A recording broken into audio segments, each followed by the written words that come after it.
Khat, ga, in the language of tabla. Tete, there is a vocabulary, there's a grammar, you learn all that. Ghe. And then you learn to put it together. Ah, dati dagina, dati dagate nagina, tete dagina, dati dagina, dagate nagina. I learned everything that I know about drumming from my father. He was my guru and my master. My father told me once, go ahead and play with jazz, go ahead and play with rock, do whatever you want to do, but don't forget your roots. Don't forget where you came from, what your identity is, because that's what you bring to the table.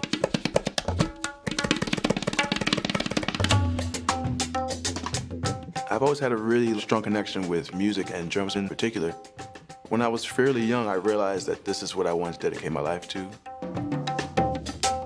This program brings together different cultures, and passing the information down to the next generation means everything. I actually see it as an opportunity to straighten out some things in my career. Every rhythm cycle has its own particular rhythm riff, which has a melodic tone.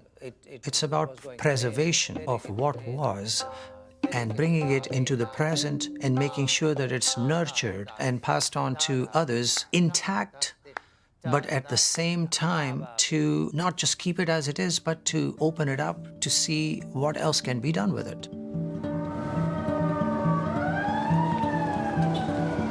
Marcus has always wanted to compose, but the confidence that you need to be able to sit a musician down and tell him or her exactly what you want done is something that does not come easily.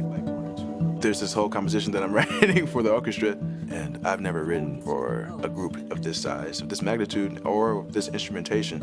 So it's actually very new territory for me. Also, another thing is about that, because this flute thing. I'm still figuring out my artistic process when it comes to composing. Writing a rhythm concerto. He has experience writing in these types of situations. I looked at the orchestra as one big rhythm section. So he's able to offer me his advice and show me the ropes.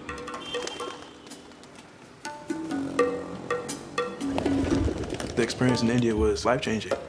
I actually got to perform with him in Mumbai. To be involved to this degree and to be like one-on-one, it was amazing. What I've noticed is that his language of speaking rhythms has broadened. This need to want to know more and be able to take that leap of faith and take information, that's something that has always guided great musicians, and this is what's happening with Marcus.